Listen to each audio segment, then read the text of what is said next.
apa itu kepemimpinan? Kita akan bahas ya. Jadi Bapak akan menjelaskan kepemimpinan dan organisasi secara terpisah dulu. Nah, menurut Stunner, ya, kepemimpinan adalah sebuah proses dalam mengarahkan atau mempengaruhi kegiatan terkait sebuah organisasi atau kelompok demi mencapai tujuan tertentu. Nah, jadi pengertian secara umumnya, ya, sebuah kemampuan yang terdapat di dalam diri seseorang untuk bisa mempengaruhi orang lain untuk memandu pihak tertentu untuk mencapai tujuan. Nah, di sini Bapak akan membahas manfaat dan tujuan kepemimpinan. Oke, manfaatnya, kepemimpinan dapat merubah atau mengatasi perubahan. Yang kedua, kepemimpinan dapat menetapkan visi dan misi. Yang ketiga, kepemimpinan dapat terorganisir sebuah organisasi. Nah, ada 3, silakan kalian kembangkan ya. Dari 3 ini banyak sekali manfaatnya. Untuk tujuan, mencapai dan meningkatkan efisien sebuah keputusan.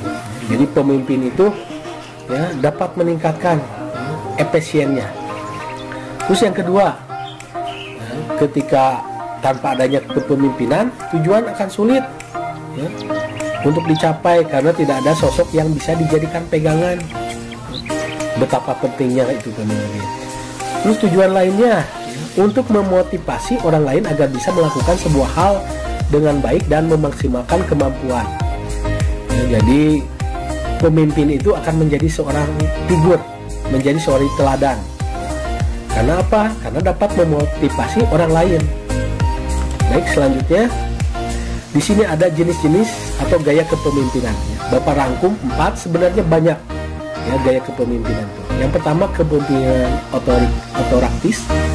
Itu kepemimpinan otoraktis itu ya sebuah organisasi yang berpusat kepada pemimpin.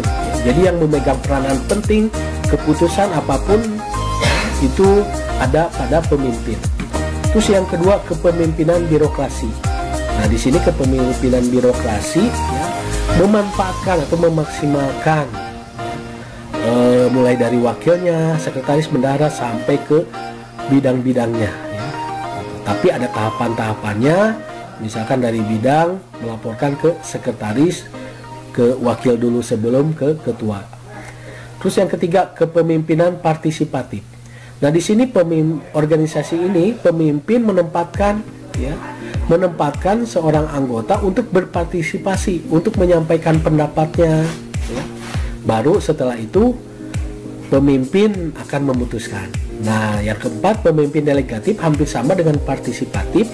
Cuma kepemimpinan delegatif itu memberikan ruang seluas-luasnya kepada anggotanya ya, dan memberikan kebebasan berkreasi kepada anggotanya ya. Pemimpin di sini memberikan keputusan kepada anggota dan hanya menampung aspirasinya. Baik, itu gaya kepemimpinan ada 4, sebenarnya masih banyak ya. Nah, di sini ada sifat-sifat menjadi seorang pemimpin. Yang pertama, punya pendirian. Nah, seorang pemimpin itu punya pendirian.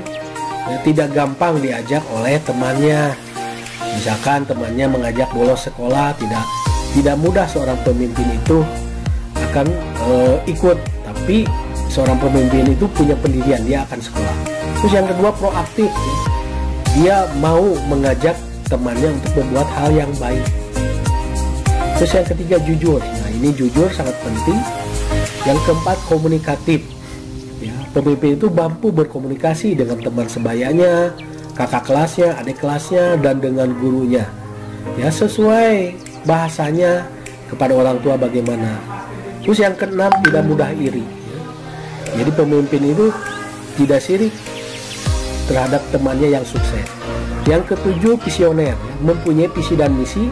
Dan yang kedelapan, sabar. Sebenarnya masih banyak sifat-sifat menjadi seorang pemimpin. Bapak merangkumnya hanya 8. Silakan kalian kembangkan, masih banyak.